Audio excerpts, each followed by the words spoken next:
On January 15, 2022, in the gleaming metropolis of Dubai, Marcus Blackwood stood at the floor-to-ceiling windows of his 45th floor apartment, gazing at the city lights below.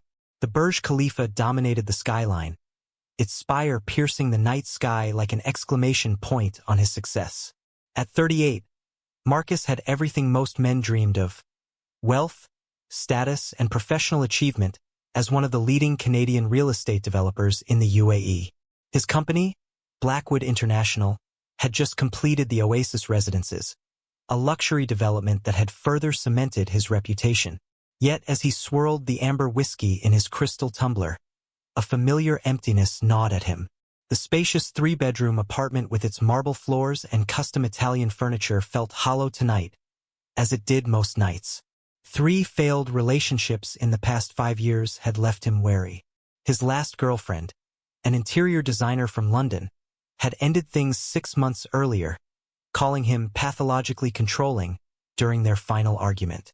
Marcus took a long sip of his drink, dismissing the accusation as he had many times before. He simply had standards. Was that so wrong? His conservative upbringing in Vancouver by strict Presbyterian parents had instilled in him certain expectations about relationships, marriage, and family. Despite his cosmopolitan lifestyle, those core values remained unshaken. His phone buzzed on the glass coffee table. A notification from Elite Connect, an exclusive dating app catering to expatriate professionals in the UAE. Marcus had joined 3 weeks earlier, after his business partner convinced him it was time to get back in the game. He'd been selective with his profile, emphasizing his Canadian roots, business success, and interest in finding someone with traditional values in a modern world. Picking up the phone, he saw a new match, Amira Flores, 26, from the Philippines. Her profile photo showed a woman with delicate features, warm brown eyes, and a gentle smile that seemed genuinely shy rather than practiced for the camera. Unlike the polished, glamorous women he typically encountered in Dubai, there was something refreshingly authentic about her. Her profile stated she worked as an executive assistant at Al Fahim International, had moved to Dubai 2 years ago, and valued family, faith, and building a future. Marcus found himself intrigued and sent her a message before returning to his whiskey and the twinkling Dubai skyline. Across the city, in a modest but neat shared apartment in Al Qasais, Amira Flores stared at her phone screen, her heart beating faster at the notification. Marcus Blackwood had messaged her. She'd noticed his profile a week earlier but had hesitated to show interest in someone so obviously wealthy and established. Now he had messaged her first. Amira sat on her small bed, the sounds of her roommate cooking dinner in their kitchenette filtering through the thin walls. The contrast between Marcus's world and hers couldn't be more stark. She worked hard at her job, sending half her salary home to Manila each month to support her parents and younger siblings. Her father's medical bills had accumulated after his heart attack 2 years earlier, pushing her to seek work abroad like millions of her compatriots. She opened his message. "Your profile stood out to me. You seem genuine in a city that often lacks authenticity. I'd enjoy getting to know you over coffee sometime." Amira bit her lower lip, considering her response. Dating wasn't her priority. Financial stability and family responsibility came first. But something about this opportunity felt significant, perhaps even providential. After careful thought, she typed a polite, warm reply accepting his invitation. What she didn't share, what she never shared anymore, was the real reason she'd left the Philippines. It wasn't just her father's medical bills, though those were real enough. It was also to escape the whispers and judgment that followed her after her relationship with Carlos Mendoza had imploded spectacularly. Carlos, a married business executive who had promised to leave his wife, only to return to his family when the scandal threatened his reputation. The shame had been overwhelming in her close-knit community. Dubai had offered Amira not just employment but reinvention. Here, no one knew about Carlos, about the tearful confrontation with his wife, about the nights she'd spent crying herself to sleep. Here, she could be who she wanted to be, or who she needed others to believe she was. For days later, Marcus and Amira met at an upscale cafe overlooking the Dubai fountain. Marcus arrived first, securing a prime table on the terrace. When Amira arrived, dressed in a modest navy blue dress with a white cardigan, he stood to greet her. "It's lovely to meet you in person," he said, noticing she was even more attractive than her photos suggested. Natural, unaffected, with a quiet dignity in her posture. "Likewise," Amira replied, her English fluent but accented. "Thank you for suggesting this place. It's beautiful." Her eyes widened as she took in the view of the Burj Khalifa and the fountain below. Their conversation flowed more easily than either had expected. Marcus spoke about growing up in Vancouver, his move to Dubai 7 years ago to expand his family's real estate business, and his love of sailing. Amira shared stories of her childhood in Manila, her close-knit family, and her adjustment to life in the Emirates. "My father was a history teacher," she told him, "and my mother runs a small bakery. They worked so hard to put me through university, and now it's my turn to support them, especially with my father's health issues." Marcus nodded approvingly. Family responsibility is important. That's increasingly rare these days. What Amira carefully omitted were the years between university and Dubai, the time with Carlos, the dreams they'd made together, the painful awakening to reality. Instead, she presented herself as she knew Marcus wanted to see her. Traditional, family-oriented, untouched by scandal. As their coffee date extended into an early dinner, Marcus found himself increasingly drawn to Amira. Unlike other women he'd dated in Dubai, she didn't seem impressed by wealth or status. She listened attentively, asked thoughtful questions, and spoke with genuine passion about her family and faith. When he finally escorted her to a taxi, Marcus felt an unfamiliar sense of anticipation. "I'd very much like to see you again, Amira," he said. She smiled up at him. "I'd like that too."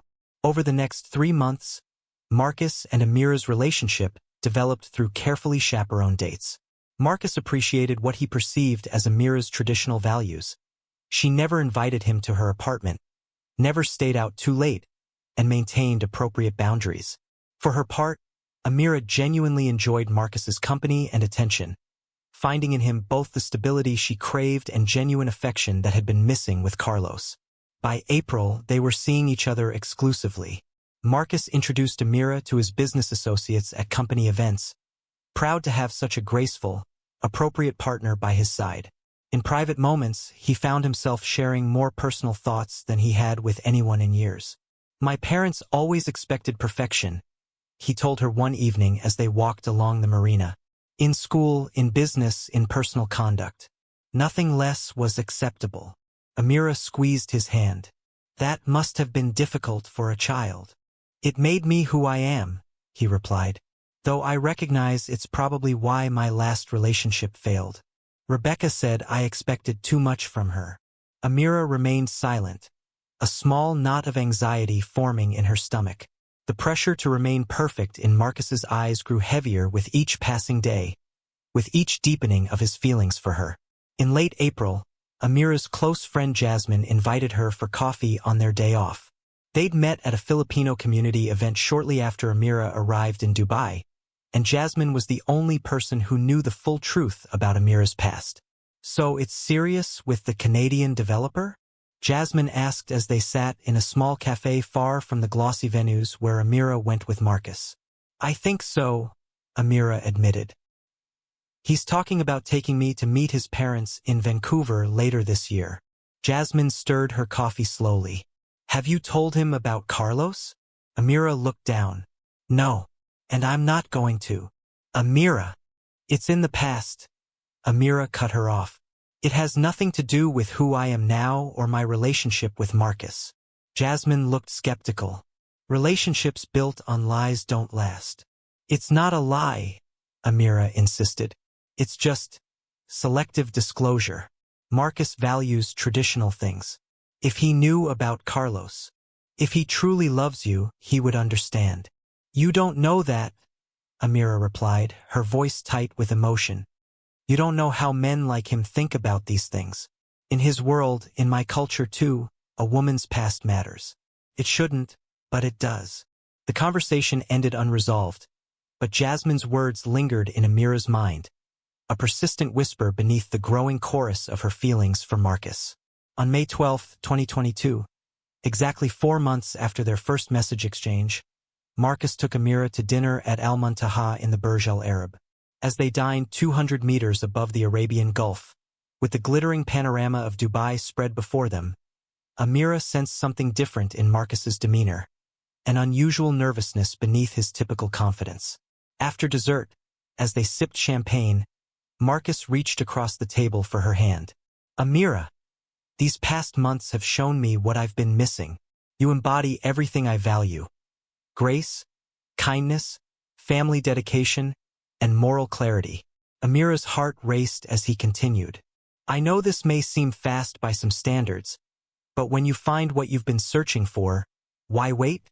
He reached into his jacket pocket and produced a small velvet box. Inside was a stunning diamond ring, at least 3 carats, set in platinum. "Amira Flores, would you do me the honor of becoming my wife?" The moment crystallized around her. The glittering lights below, the soft music, Marcus's expectant face, and the gleaming ring. In that suspended instant, Amira saw 2 futures diverge before her. One where she confessed everything and risked losing him, and another where she embraced this chance for security, love, and a new beginning, carrying her secret forward. "Yes," she said, choosing her path. "Yes, I will marry you." Marcus's face lit up with genuine joy as he slipped the ring onto her finger. Later that night, he called his parents in Vancouver to share the news. Amira could hear the reserved response even without speakerphone. Polite congratulations tinged with obvious concern about the relationship's speed and their cultural differences. After the call, Marcus reassured her. "They'll love you once they meet you. They're just traditional and cautious." What he didn't share was his father's specific question. "Are you sure about her background? These foreign marriages can be complicated." That same night, Amira made her own call to Manila, where her family received the news with mixed emotions. Joy at her happiness combined with concern about her moving even farther away to Canada. "He's a good man, Mama," Amira assured her mother Elena. "Kind and successful. He'll take care of me, and I'll be able to send even more help for Papa's treatments." After ending the call, Amira stood on the balcony of Marcus's apartment, looking out at the Dubai night. The weight of her diamond ring felt strange on her finger, beautiful but heavy with unspoken truths. For a moment, she considered calling Marcus into the balcony, sitting him down and telling him everything about Carlos. But then she remembered the way his expression hardened when he spoke of his ex-girlfriend's moral failings, the judgmental edge that crept into his voice when discussing a business associate's divorce. The risk felt too great. This engagement represented not just love but salvation. For her family, for her future. Some secrets, she decided, were better left in the past. By early June 2022, Amira's life had transformed. She'd moved into Marcus's luxury apartment at his insistence, though they maintained separate bedrooms until the wedding. As Marcus explained with old-fashioned formality, her modest possessions looked out of place among his expensive furnishings, a physical reminder of the disparate worlds they came from. One evening, as they discussed their future over dinner on the balcony, Marcus broached the subject that had been increasingly on his mind. "I'd like to talk about our expectations for married life," he said, setting down his fork with precision. "I believe clarity prevents disappointment later." Amira nodded, trying to ignore the flutter of anxiety in her chest. "Of course. What specifically?" "I was raised with certain values about family structure," Marcus continued, his tone businesslike. "I expect our home to reflect those values. I'll provide financially. You won't need to work unless you want to, but I'd like our household to run smoothly." "I understand," Amira replied carefully. "And regarding children," he continued, "I'd like to start a family within the first year or 2. My parents are eager for grandchildren." Amira smiled genuinely at this. She too wanted children. Marcus paused, seeming to choose his next words deliberately. "There's also the matter of intimacy." Amira felt heat rise to her face. "I appreciate that you've maintained appropriate boundaries during our courtship," he said. "Your modesty and traditional values are qualities I deeply respect." I'm looking forward to building that aspect of our relationship after we're married. His implication was clear, though delicately stated. Marcus believed or had assumed that Amira was a virgin. She felt the weight of her secret press down harder, making it difficult to breathe. In my family, Marcus added, purity before marriage has always been valued. It's increasingly rare these days, which makes it all the more precious when found. Amira managed to smile, though her hands trembled slightly under the table. In my culture too, she said softly, which was true, though not the complete truth. Later that week, Amira met Jasmine at a small cafe far from the business district where Marcus worked. She needed to talk to the one person who knew her completely. He expects me to be a virgin, Amira whispered, after ensuring no one could overhear. He hasn't said it explicitly, but it's clear that's what he believes. Jasmine's expression grew serious. Amira, you need to tell him the truth. Before the wedding. Before you move to Canada. I can't, Amira replied, desperation edging her voice. You don't understand what's at stake. I understand you're marrying someone who doesn't know who you really are, Jasmine countered. How do you think he'll react when he discovers the truth on your wedding night? Amira stared into her untouched coffee. There are ways to make him believe what he wants to believe. Jasmine reached across the table, gripping Amira's hand. Listen to yourself. Is this really how you want to start your marriage? With deception and fear. Amira pulled her hand away. It's not deception.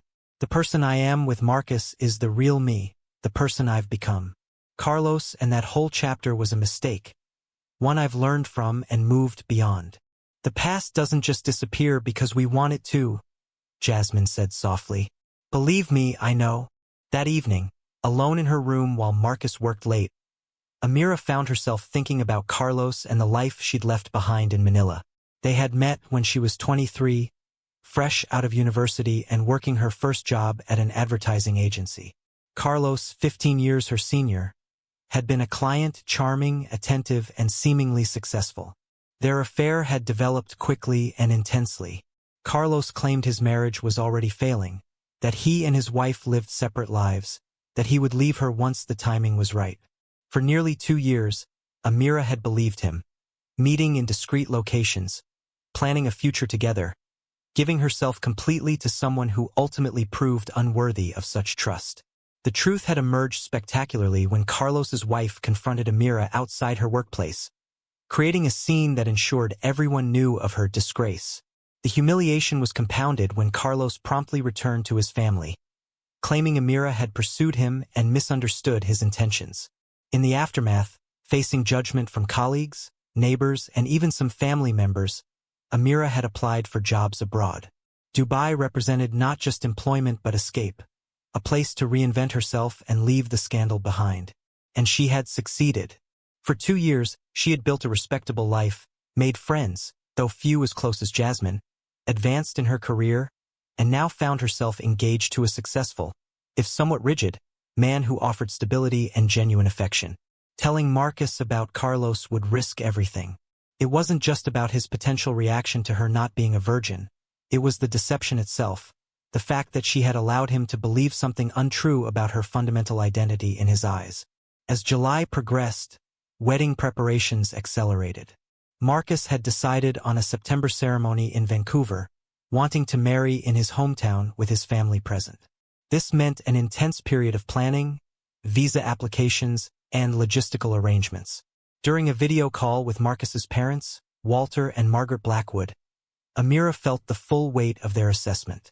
They were unfailingly polite but distinctly reserved, asking probing questions about her family, education, and career that felt more like an interview than a welcoming conversation. "And your family won't be attending the wedding?" Margaret asked, her tone suggesting she found this peculiar. "Unfortunately not," Amira replied. "The cost of travel from the Philippines is prohibitive for them, and my father's health makes long flights difficult." What she didn't mention was that her family had also expressed reservations about her marrying someone they had never met, especially someone from such a different cultural background. Her mother had voiced concern about Amira moving so far away, while her father worried about Marcus's intentions. Perhaps we can meet them next year when we visit the Philippines, Marcus suggested smoothly, though no such trip had been previously discussed between them. After the call, Marcus seemed oblivious to the undercurrents of judgment. "They're looking forward to meeting you in person," he said, kissing Amira's forehead. "My sister Catherine will help with the final wedding arrangements once we arrive." Amira nodded, adding Catherine to her mental list of people she needed to impress. The pressure to be perfect, to be the woman Marcus thought he was marrying, grew heavier each day. In early August, Amira received an unexpected message from an unfamiliar number. Her blood ran cold as she read it. "Congratulations on your engagement. Carlos would be surprised how well you've done for yourself." The message was from Teresa, Carlos's wife. Amira deleted it immediately, hands shaking. How had Teresa found out? How had she obtained Amira's number? The questions spiraled in her mind, accompanied by a growing fear that her carefully constructed new life might be unraveling. She considered telling Marcus, preparing him for any potential contact from Teresa, but the thought of explaining who these people were, of revealing the entire humiliating story, stopped her. Instead, she blocked the number and tried to convince herself it was a one-time message, a final jab from someone still bitter about the past. As August drew to a close and their departure for Canada approached, Amira had one final dinner with Jasmine. They met at a small Filipino restaurant where they could speak freely in Tagalog without fear of being overheard by anyone in Marcus's social circle. "This is your last chance," Jasmine said, after they'd ordered. "Once you're in Canada, you'll be isolated. No support system, no friends of your own, completely dependent on him and his family." "It won't be like that," Amira insisted. "Marcus loves me."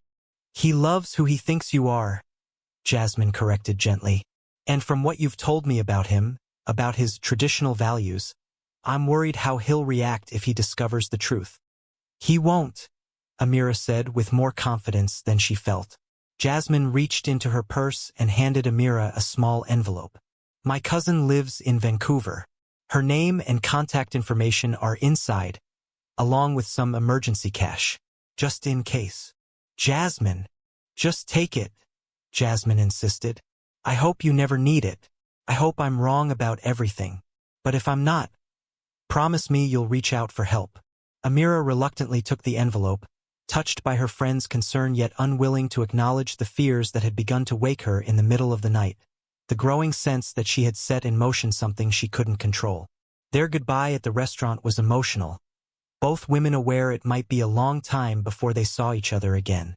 As they hugged, Jasmine whispered, "Be careful, and remember who you really are, not who he wants you to be."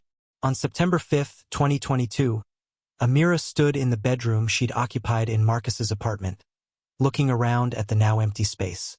Her possessions had been packed and shipped to Vancouver, where they would begin their married life together. Only a small suitcase remained for the journey. Marcus appeared in the doorway, handsome in a tailored traveling suit. "Ready?" he asked with an encouraging smile. Amira nodded, taking one last look at the room, at Dubai outside the windows, at the life she was leaving behind. For a brief, vertiginous moment, she considered telling Marcus everything right then. About Carlos, about Teresa's message, about her fears. The words rose to her lips but died unspoken. "Yes," she said instead, picking up her suitcase. "I'm ready." As their plane lifted off from Dubai International Airport that evening, Amira watched the glittering city recede below them. She fingered the engagement ring on her left hand, its weight both reassuring and binding. Beside her, Marcus squeezed her hand gently. "Nervous?" he asked. "A little," she admitted. "It's a big change. The beginning of our life together," he said, his voice warm with certainty. "No more past, only future." Amira smiled and leaned her head against his shoulder, praying he was right, that the past could truly be left behind. But as the plane banked north toward their new life in Canada, she couldn't shake the feeling that some secrets refused to remain buried, no matter how desperately one tried to entomb them. On September 15, 2022, Amira stood in the arrivals terminal of Vancouver International Airport, taking in her first glimpses of Canada. The vast space with its indigenous art installations and natural wood accents felt worlds away from the gleaming opulence of Dubai or the familiar chaos of Manila. Outside the floor-to-ceiling windows, mountains rose in the distance, partially obscured by mist. The air itself felt different, cooler, sharper, filled with possibility and uncertainty in equal measure. "Welcome to Vancouver," Marcus said, placing a hand on the small of her back. The 14-hour flight had left him slightly rumpled, but still handsome in his tailored travel clothes. "My driver should be waiting outside." As they walked through the terminal, Amira noticed Marcus scanning the crowd, his face lighting up when he spotted a slim woman with shoulder-length blonde hair waving at them. "Catherine," Marcus called, his pace quickening. His sister embraced him warmly before turning to Amira with a genuine smile that reached her blue eyes, the same shade as Marcus's. "You must be Amira. It's wonderful to finally meet you in person." Her handshake was firm, her voice warm but measured. "The pleasure is mine," Amira replied, suddenly conscious of her accent, her wrinkled clothes, the way exhaustion must show on her face. Catherine fell into step beside them as they walked toward the exit. "I thought I'd surprise you both. The apartment is all ready, and I've stocked the fridge with essentials." "That's very thoughtful," Amira said, meaning it. After the cool reception from Marcus's parents during video calls, Catherine's warmth felt like an unexpected gift. Outside, a black Mercedes sedan waited curbside. The driver, a middle-aged man in a dark suit, took their luggage while they settled into the back seat. As the car pulled away from the terminal, Amira watched the unfamiliar landscape unfold. Highways lined with evergreens, glimpses of water between buildings, mountains looming in the background like silent watchers. "Mother and father are eager to meet you," Catherine said, turning slightly in the front passenger seat to face them. "They're hosting dinner tomorrow night, if you're not too jet-lagged." Marcus squeezed Amira's hand. "We'll be there. Amira's a trooper." Amira smiled, though anxiety fluttered in her stomach at the thought of finally meeting her future in-laws. Based on their video calls, she wasn't sure eager accurately described their feelings about meeting their son's foreign fiancé. The Mercedes wound its way downtown, eventually pulling up before a sleek glass tower in Cole Harbor. "Here we are," Marcus announced. "Home." The building's lobby gleamed with marble and contemporary art. A uniformed concierge greeted Marcus by name as they crossed to the private elevator that would take them directly to the penthouse. Amira felt the man's curious gaze on her, another person assessing whether she belonged in Marcus's world. When the elevator doors opened directly into their apartment, Amira couldn't suppress a small gasp. The penthouse was stunning, all glass and light, with an open-concept design that showcased panoramic views of the harbor, mountains, and city. The decor was minimalist but luxurious, everything in shades of white, gray, and blue that echoed the Vancouver skyline. "Do you like it?" Marcus asked, watching her reaction. "It's beautiful," Amira said truthfully, though she couldn't help thinking how different it was from the warm, cluttered homes she'd grown up in. This space felt curated, designed to impress rather than comfort. Catherine showed them around, the gourmet kitchen with its marble countertops, the dining area with a table that could seat 12, the living room with its massive fireplace, the home office, and finally, the master suite with its enormous bed and adjoining his and hers bathrooms. "I'll leave you two to settle in," Catherine said, hugging her brother again. To Amira, she added, "I'm looking forward to getting to know you better. Perhaps lunch next week, just us girls." After Catherine left, Amira stood at the living room windows, taking in the view of freighters in the harbor and seaplanes landing on the water. Behind her, Marcus opened a bottle of champagne. "A toast," he said, handing her a flute, "to our new life together." Amira clinked her glass against his, wondering if he could hear her heart pounding. This was real now, no turning back. Later that night, as they prepared for bed in their separate rooms, Marcus maintaining his insistence on tradition until the wedding, Amira unpacked her few personal items. Among them was the envelope Jasmine had given her with the contact information for her cousin in Vancouver. Amira tucked it into the back of a drawer, hoping she would never need it. The next evening found Amira sitting stiffly in the formal dining room of Walter and Margaret Blackwood's West Vancouver mansion. The house was old money, understated on the outside, impeccably appointed within, with views of the ocean and mountains that even surpassed those from Marcus's penthouse. The tension at the table was palpable despite everyone's rigid politeness. Walter Blackwood, tall and distinguished with silver hair and the same blue eyes as his children, asked pointed questions about Amira's family, education, and career that felt more like an interrogation than conversation.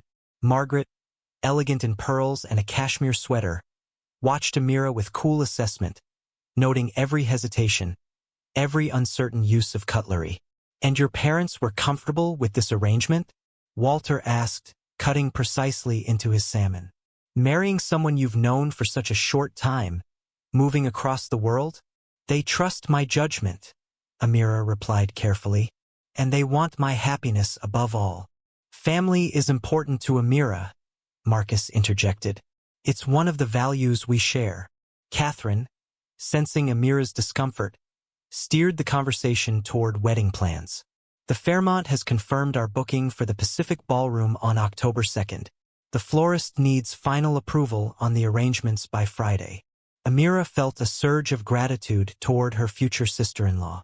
Throughout the evening, Catherine had served as a buffer between Amira and the senior Blackwood's thinly veiled disapproval. As they prepared to leave, Margaret took Amira aside in the hallway while Marcus spoke with his father. "My son has always had certain expectations about the woman he would marry," Margaret said quietly, her voice almost gentle despite the steel in her eyes. "Traditional values are rare these days, especially in your generation. I hope you understand what that means to him and to this family." Amira met her gaze steadily. "I do understand, Mrs. Blackwood. I respect your family's values." "Good," Margaret replied, touching Amira's arm briefly, "because Marcus has been hurt before by women who weren't what they appeared to be." In the car ride back to the penthouse, Amira was quiet, replaying the evening in her mind. Marcus seemed not to notice, talking enthusiastically about his father's approval of his latest business proposal. The chasm between how he had perceived the dinner and Amira's experience of it struck her as both telling and troubling. The wedding preparations consumed the following days. Amira found herself swept along in a flurry of final fittings, meetings with caterers, and decisions about flowers and music that seemed to have been mostly made already. Catherine proved to be an unexpected ally, advocating for Amira's preferences when they differed from Margaret's more traditional tastes. "Don't worry about Mother," Catherine told her over lunch at a waterfront restaurant. "She's just protective of Marcus. After Rebecca, his last girlfriend, she's wary of anyone who might hurt him." "What happened with Rebecca?" Amira asked, sensing an opportunity to understand more about the relationship that seemed to haunt her fiancé. Catherine hesitated. "It's really Marcus's story to tell, but essentially, he discovered she'd been less than honest about her past. Marcus values authenticity above almost everything else." Amira felt a chill that had nothing to do with the restaurant's air conditioning. "I see," she said, taking a sip of water to hide her reaction.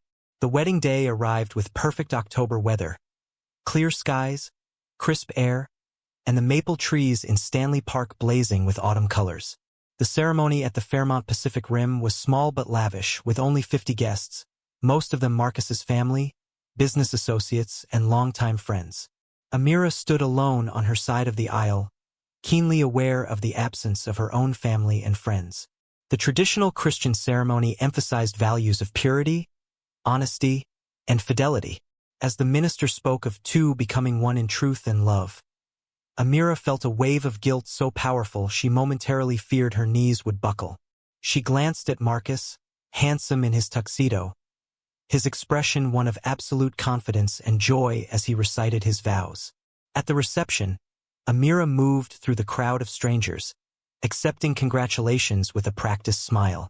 Catherine stayed close, introducing her to key family friends and business contacts, translating the complex web of relationships that Amira would need to navigate in her new life. Walter Blackwood gave a toast that spoke more about Marcus's accomplishments and the Blackwood family legacy than about the couple's relationship. When he finally acknowledged Amira, it was with a diplomatic nod to her journey from humble beginnings to becoming part of our family. That night, in the honeymoon suite of the hotel, Amira's anxiety reached a crescendo. As Marcus emerged from the bathroom in a hotel robe, she sat on the edge of the massive bed, still in her wedding dress, hands trembling slightly. "You look beautiful," Marcus said, his voice gentle, "but nervous. There's no need to be." He sat beside her, taking her hands in his. "I know this is all overwhelming. New country, new family, new life. But we have all the time in the world now." Amira nodded, forcing a smile. "I just want everything to be perfect for you." "It already is," he assured her, kissing her softly. What followed was a night that Amira had simultaneously dreaded and prepared for. She had researched ways to disguise her lack of virginity, consulting websites and even a discreet doctor in Dubai who catered to women in similar situations. The deception left her feeling hollow even as Marcus seemed satisfied, falling asleep beside her with a contentment that only deepened her sense of fraudulence.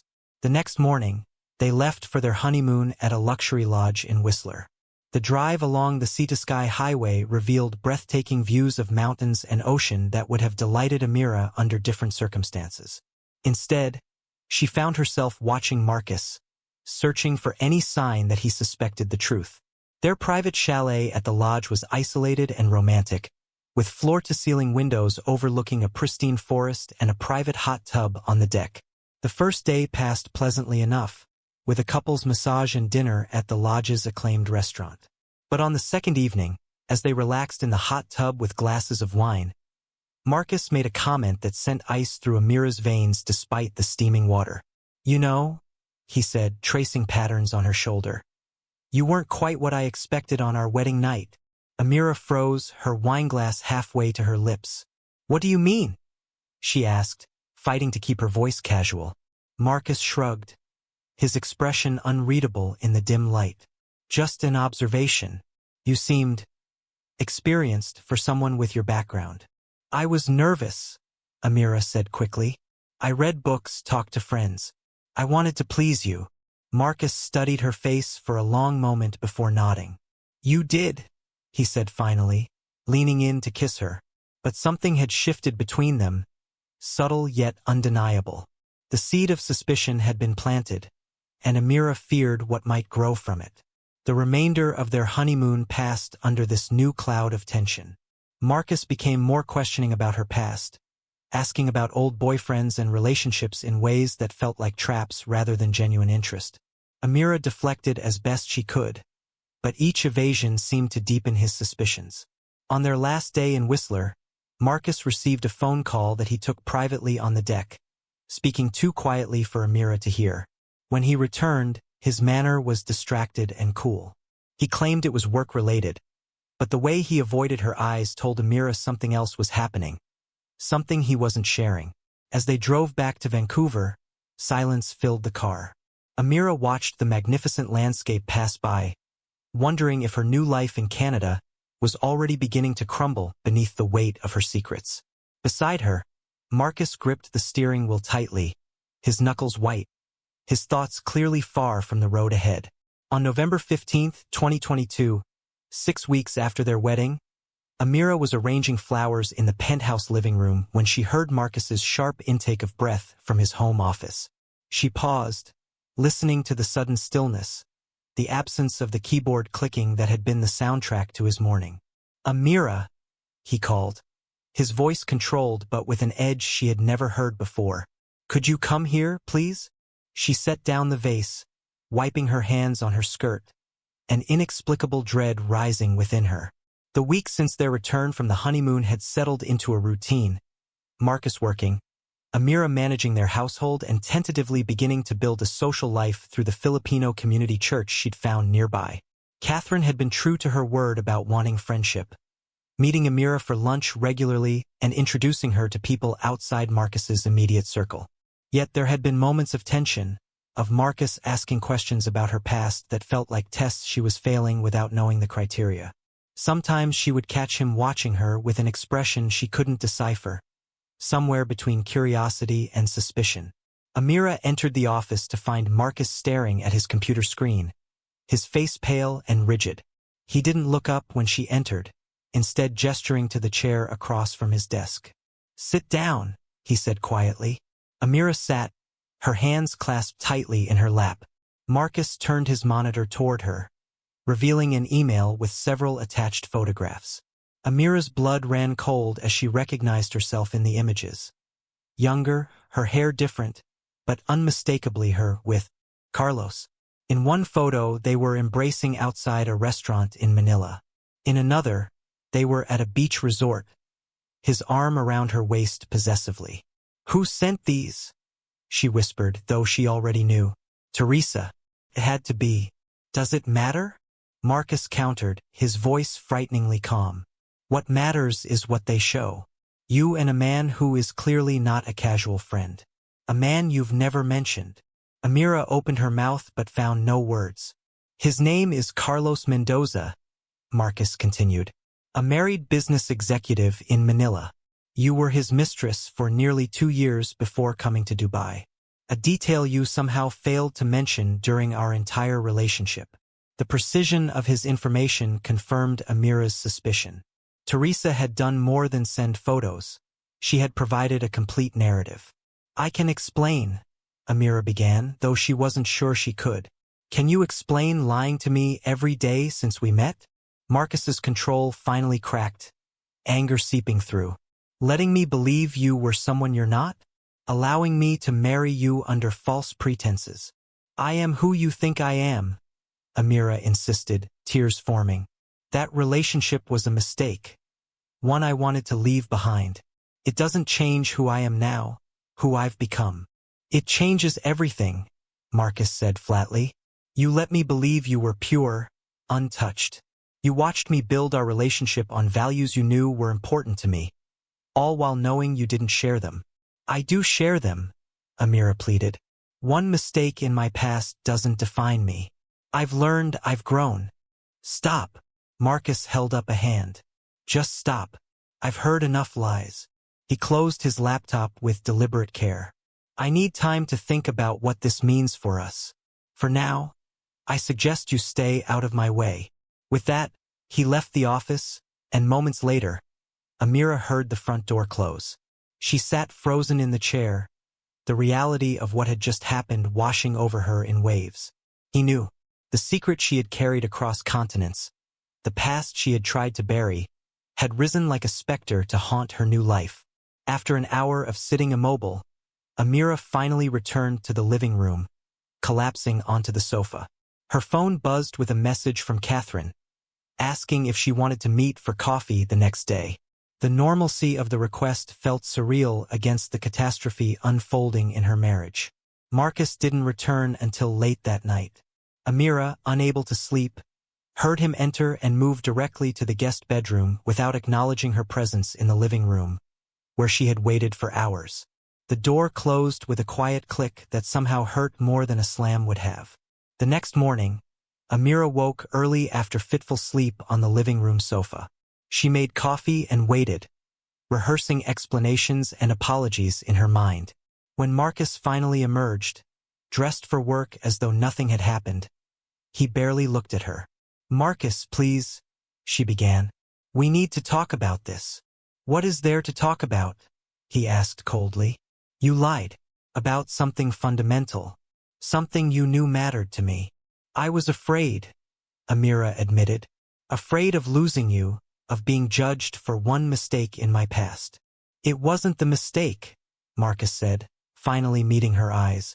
"It was the deception, the manipulation, making me believe I was marrying someone who didn't exist."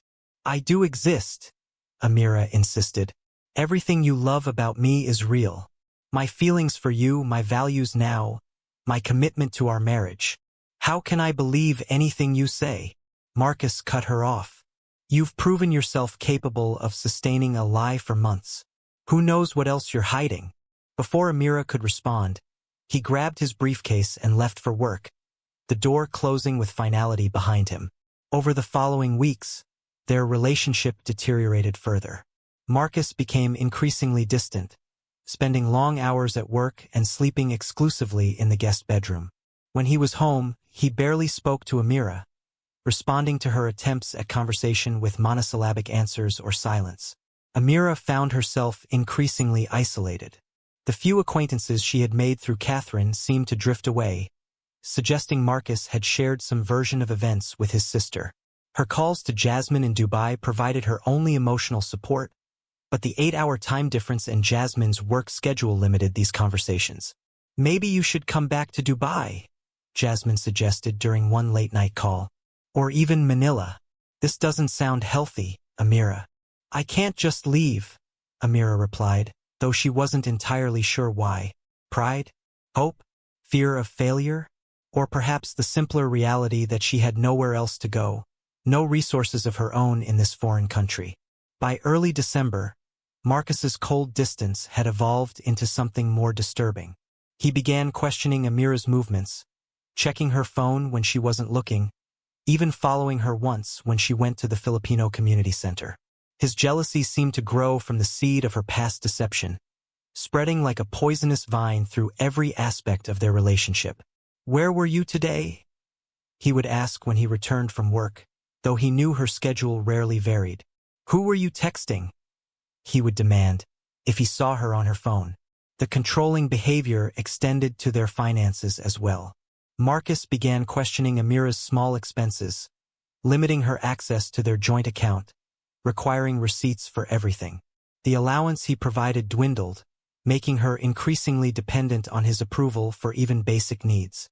On December 20th, during a rare dinner together at the penthouse, Marcus received a phone call that he took in his office. When he returned, his expression was dark with barely contained rage. "That was Catherine," he said, pouring himself a large whiskey. "She thinks I'm being too hard on you, that I should try to understand why you lied." Amira felt a surge of gratitude toward Catherine, who had maintained sporadic, secretive contact despite Marcus's obvious disapproval. "She might be right," Amira ventured cautiously. "People make mistakes, Marcus. They deserve forgiveness, a chance to prove themselves. Is that what you think this is? A mistake?" Marcus laughed bitterly. "You deliberately deceived me about your character, your values, your very identity. You made me look like a fool." "I never meant to hurt you," Amira insisted. "I was afraid of losing you. And now you have anyway." Marcus drained his whiskey. "I've consulted a lawyer. After the holidays, we'll discuss separation terms." Amira felt as though the floor had dropped from beneath her. "Marcus, please. We can work through this. People overcome worse in marriages." "Not people like me," he cut her off. "Not in my family. We don't tolerate lies and manipulation." The holidays passed in a haze of tension. They attended the Blackwood family Christmas dinner together, maintaining a facade of normalcy that fooled no one. Margaret watched Amira with something between vindication and pity, while Walter barely acknowledged her presence. Only Catherine attempted kindness, squeezing Amira's hand under the table when Marcus sharply corrected something she said about their honeymoon. On December 28th, Marcus's behavior took an even darker turn.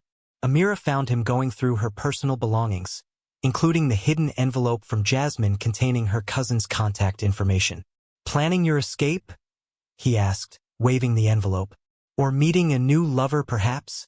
"It's just contact information for a friend's cousin," Amira explained, trying to keep her voice calm despite her racing heart. "In case of emergency." "What kind of emergency were you anticipating?" Marcus demanded. "Being caught in your lies?"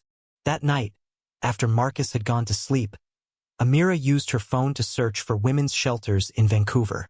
The controlling behavior, the isolation, the growing sense of physical intimidation in his posture when he questioned her.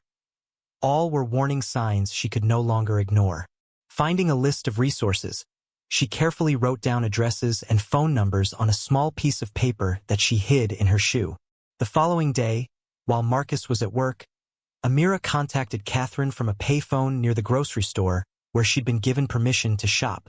"I'm worried about what's happening," she admitted, keeping her voice low despite being alone. "He's becoming someone I don't recognize." I'm worried too, Catherine replied. This isn't like him, Amira. He's always been rigid, judgmental even, but never cruel. It's like something broke in him when he found out. I need help, Amira said, the words difficult to form. I'm afraid of what might happen. Come to my place tomorrow, Catherine offered immediately. I'll say I need help with something for New Year's Eve. We can figure out next steps then. Amira agreed, hope fluttering weakly in her chest for the first time in weeks.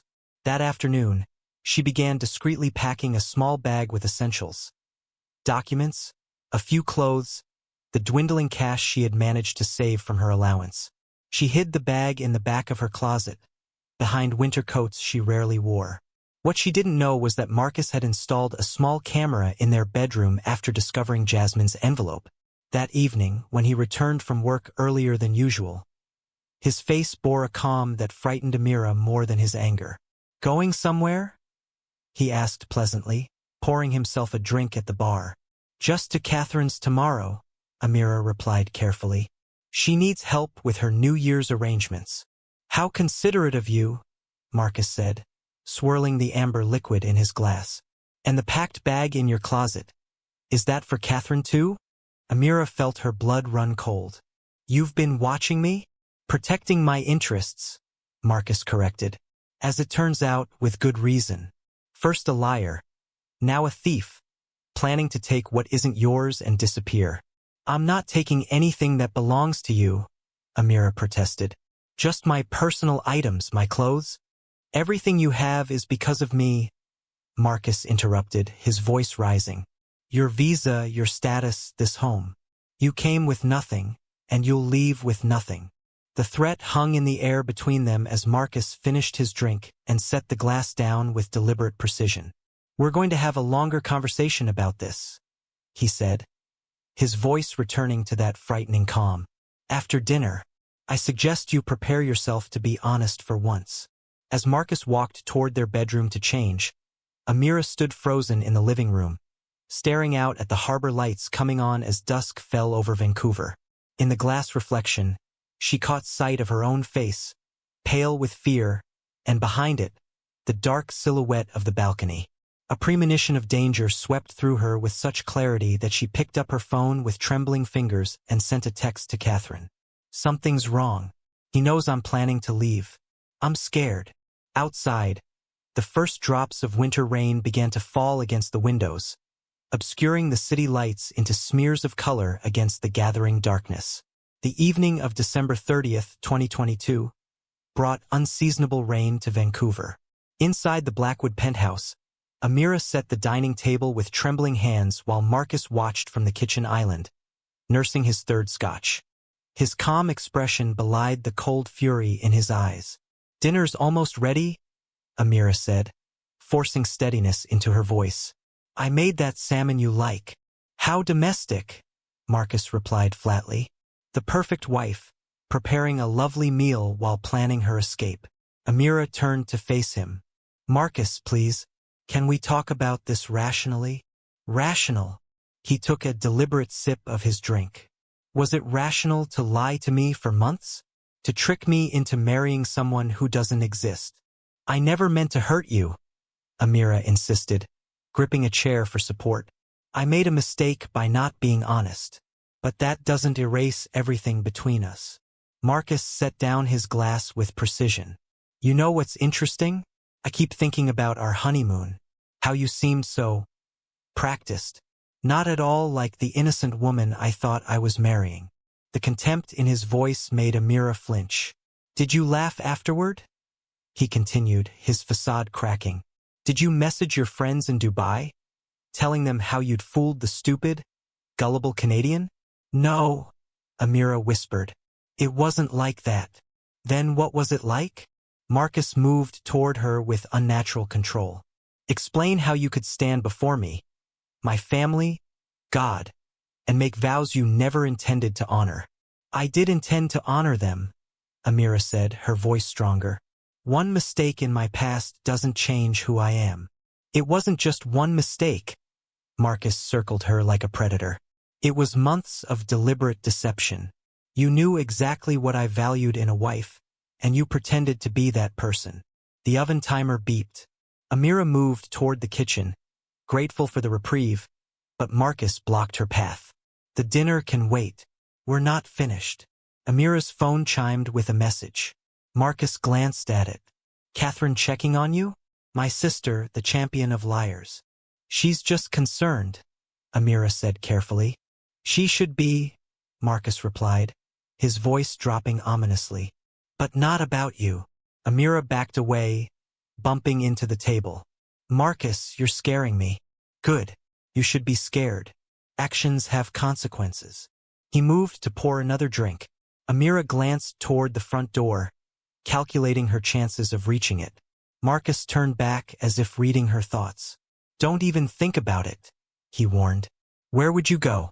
You have no money, no friends here. Your visa depends on our marriage. Without me, you're nothing in this country. The truth of his words landed like physical blows. Her vulnerability suddenly crystallized with nauseating clarity. Marcus pulled a paper from his pocket. Women's shelters in Vancouver. Phone numbers, addresses, bus routes. His eyes hardened. Planning this for a while? Just as precaution, Amira admitted. You've been so different. I'm exactly who I've always been. You're the one wearing a mask. He advanced toward her. Amira backed away, the balcony door to her left reflecting their confrontation against the night skyline. Maybe there were others before Carlos, Marcus said, voice rising. Maybe there have been others since. Every word from your mouth could be another lie. There's been no one else, Amira insisted, back against the wall. Carlos was a terrible mistake. I was young. He promised to leave his wife. Spare me the pathetic details, Marcus snarled. It only proves what you're capable of. The rain intensified, drumming against the glass. Lightning briefly illuminated his face, handsome features distorted by rage. What are you going to do? Amira asked, hating her trembling voice. Protect what's mine. My reputation. My family name. He suddenly gripped her arm with bruising force. We're going to have a long conversation about how this ends. Amira tried to pull away. Marcus, you're hurting me. You haven't begun to understand what hurt is, he replied, words slurring slightly. With his free hand, he slid open the balcony door. Cold air rushed in with the sound of rain and distant traffic 31 floors below. He dragged Amira onto the balcony, rain immediately soaking her blouse. Marcus, please, she gasped. Let's go inside and talk. You want to leave so badly? He asked, pushing her toward the railing. Here's your chance. Terror flooded Amira as the railing pressed against her lower back. Below, city lights blurred through rain, the ground impossibly distant. Marcus's face was inches from hers, his breath hot with alcohol, his eyes cold with calculated hatred. I should never have brought you here, he said with eerie calm. You've been nothing but a mistake. Marcus, Amira pleaded, rain mixing with tears. This isn't you. Something flickered in his eyes, doubt perhaps, or a glimmer of the man she loved. But it vanished instantly, replaced by resolute contempt. You don't know me, he said flatly, just as I never knew you. In a nearby building, a resident watching the storm witnessed what happened next. Later, she would describe to detectives how the man's posture changed, becoming aggressive, how the woman pleaded with raised hands, how the man's hands moved suddenly, forcefully, how the woman's body arced over the railing before gravity claimed her. The witness screamed, though no one heard over the storm. She fumbled for her phone, dialing 911 as she watched the man stare down for a long moment before calmly walking inside, closing the door as if he'd merely checked the weather. At 11:42 p.m., Amira Flores fell 31 floors to her death. The first officers secured the scene with grim efficiency beneath flashing blue and red lights. Detective Sarah Chun arrived 20 minutes later. Rain plastered her hair as she approached the covered form, assessing the positioning and likely trajectory. Witness in the building across the street, her partner, Detective Ramirez, informed her. Says she saw everything. Suspect still upstairs. In the penthouse, Marcus answered the door in a bathrobe, hair damp as if from a shower. He feigned confusion when they identified themselves. "What's this about?" he asked, letting them in. "Where is your wife, Mr. Blackwood?" Chun inquired, noting the immaculate living room. "Amira?" Marcus frowned convincingly. "We argued earlier. She went to the balcony for air. When I finished showering, she was gone. I assumed she went to a friend's." His expression shifted to alarm. "Has something happened?" Chun studied his face, the right amount of confusion building concern. Only his eyes betrayed him, too calculating for a man unaware his wife was dead. "Mr. Blackwood, I regret to inform you your wife has been found deceased," Chun said carefully. "It appears she fell from your balcony." Marcus crumpled onto the sofa with what might have seemed like grief to someone less experienced. "No," he moaned. "She was so upset about our fight. I never thought she would." "Would what?" Chun interrupted sharply. "Take her own life," he whispered. "She must have jumped. We've been having problems. She'd been unstable." "Interesting theory," Chun replied evenly. "Except we have a witness who saw what happened. And she didn't see a suicide." The change in Marcus's face was subtle but unmistakable. A tightening around the eyes, a telling stillness. "A witness?" he repeated quietly. "There must be some mistake." It was raining heavily. "The witness had a clear view," Ramirez interjected. "She saw everything, Mr. Blackwood." Marcus said nothing, his mind visibly racing. "We need you to come with us," Chun said, her tone brooking no argument. As Marcus changed under Ramirez's supervision, Chun searched the apartment. She found the set dinner table, Amira's phone with missed calls from Catherine, and the crumpled women's shelter list near the balcony. Most tellingly, she discovered a partially packed suitcase in the guest bedroom, directly contradicting Marcus's suicide narrative. Back at the station, the case unfolded methodically. Forensics found blood evidence on the balcony railing. The medical examiner noted defensive bruising on Amira's arms. The witness statement provided a timeline contradicting Marcus's shower claim. Catherine Blackwood arrived at 3 a.m., devastated. She gave detectives months of text messages documenting Marcus's controlling behavior. She was planning to leave him, Catherine told Chun, voice hollow with guilt. "I was going to help her tomorrow." She showed Chun her phone. "Look at her last message. He knows I'm planning to leave. I'm scared." And my reply, "Hang in there until tomorrow." Catherine broke down. "Those were my words. And now she's gone." By January 2nd, after forensics confirmed the witness account, Marcus was charged with second-degree murder. The man who once commanded respect found himself in a holding cell, denied bail as a flight risk. News of Amira's death spread through Vancouver's elite circles and Filipino community. Worlds linked by tragedy and a young woman who sought a better life only to find horror. In Manila, Elena and Miguel Flores received the devastating news. Their grief compounded by guilt for allowing their daughter to marry a stranger and for missing signs of danger in her increasingly infrequent calls. In Dubai, Jasmine stared at her last messages with Amira, her warnings now terrible prophecies fulfilled. The emergency envelope she'd pressed into Amira's hands had never been used. And in Vancouver, Detective Chun assembled the final hours of Amira's life with professional detachment masking personal outrage. The pattern was familiar: isolation, control, escalation, and deadly violence when the victim tried to escape. But this time, justice would be served. The evidence was overwhelming. Marcus Blackwood would not escape accountability for what happened on that rain-soaked balcony. Of that, Detective Chin was certain. Vancouver's summer of 2023 arrived with uncharacteristic heat as the British Columbia Supreme Court began proceedings in the Crown versus Marcus Blackwood. After weeks of jury selection, opening arguments commenced in the most high-profile murder trial the city had seen in years. Elena and Miguel Flores sat behind the Crown prosecutor, faces hollow with grief. Beside them was Jasmine, flown from Dubai to support them and testify. Across the aisle, Walter and Margaret Blackwood maintained carefully neutral expressions. Conspicuously absent was Catherine, seated instead behind the Crown's table, her decision to testify against her brother creating an irreparable family rift. Marcus had changed during 6 months in pretrial detention. His tailored suits and confident bearing replaced by an ill-fitting suit on a thinner frame. Yet his demeanor remained detached, as if the proceedings concerned someone else entirely.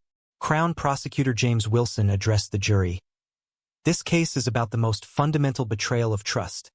A man who promised to love and protect his wife, but instead controlled, terrorized, and ultimately killed her when she tried to escape his abuse. Wilson outlined the Crown's case, the pattern of controlling behavior, Amira's escape plan, the eyewitness account, and forensic evidence contradicting Marcus's suicide claim. Defense attorney Victoria Bennett countered by focusing on deception. This case is about the profound breach of trust that occurred when Marcus Blackwood discovered his new wife had systematically deceived him about fundamental aspects of her past. She painted Marcus as devastated by betrayal, suggesting Amira's fall might have been accidental during a confrontation he never intended to turn deadly. Over 3 weeks, the prosecution built its case methodically through text messages, emails, and witness testimony. Jasmine's testimony proved especially powerful, describing Amira's fear of revealing her past. She wanted to tell him, Jasmine testified, but every time she considered it, something he said convinced her it wasn't safe.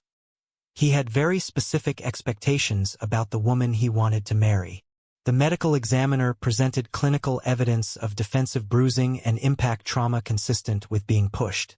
Photographs of the injuries caused Elena Flores to leave the courtroom in distress. Catherine's testimony proved most devastating. She described Marcus's transformation after discovering Amira's past. He became obsessed with the deception. He kept saying she had made a fool of him. She detailed how Marcus isolated Amira, monitored her movements, and restricted her independence. Most damning was her account of Amira's final text and her own response. She texted that she was scared. I told her to hang on until morning. Catherine's voice broke. By morning, she was dead. During cross-examination, Bennett tried portraying Catherine as estranged from the family. Catherine remained composed. I loved my brother, but what he did to Amira was unforgivable. I chose truth over family loyalty. Marcus testified on the trial's 15th day, claiming the balcony confrontation was Amira's idea. She had wanted air despite the rain. He described a struggle when he tried preventing her from leaving, causing her to fall accidentally. It happened so fast, he said with practiced anguish. One moment she was there, the next she was gone. Prosecutor Wilson's cross-examination highlighted inconsistencies in Marcus's account. The most damaging evidence came from phone records showing Marcus called his lawyer, not emergency services, immediately after Amira's fall. If this was an accident, Wilson asked, why was your first call to your attorney rather than 911? Marcus's composure cracked. I panicked. I knew how it would look, a wealthy man, a foreign wife with no connections. I knew no one would believe it was an accident. Perhaps, Wilson suggested, because it wasn't one. On September 15th, after 3 days of deliberation, the jury returned their verdict, guilty of second-degree murder. Elena Flores closed her eyes, tears streaming down, not in triumph, but in the hollow vindication that her daughter's killer would face justice. At sentencing, Justice Patricia Whalen addressed Marcus directly. While this court acknowledges deception occurred in your relationship, nothing justifies the violence you inflicted. She sentenced him to life imprisonment with no possibility of parole for 18 years, the maximum allowed, and ordered restitution to Amira's family. This case stands as a tragic reminder that controlling behavior, jealousy, and obsession with traditional notions of purity can escalate to deadly violence, the judge concluded. I hope Amira Flores's death might highlight the dangers faced by vulnerable women, particularly immigrant women dependent on their partners. 1 year later, a small gathering assembled in a waterfront park near the building where Amira died. A simple bronze plaque read, in memory of Amira Flores, 1996 to 2022. May her story inspire awareness, action, and change for vulnerable women everywhere. Catherine watched from a distance. She had left the family business to work with a nonprofit supporting immigrant women in abusive relationships. The Amira Flores Foundation, established with her funds, provided emergency housing, legal support, and employment assistance to women escaping dangerous situations. Jasmine approached Catherine after the ceremony. Amira would be proud of what you've done in her name. Catherine nodded, eyes on the plaque. It doesn't bring her back. No, Jasmine agreed. But it might save someone else. Detective Chun observed from a distance. After the trial, she had begun giving presentations about recognizing warning signs of domestic violence, particularly in cross-cultural relationships. In prison, Marcus participated in required programs with calculated efficiency but expressed no genuine remorse. In counseling, he spoke of Amira's deception rather than his violence. Even now, he couldn't or wouldn't see beyond the lies to the human cost of his actions.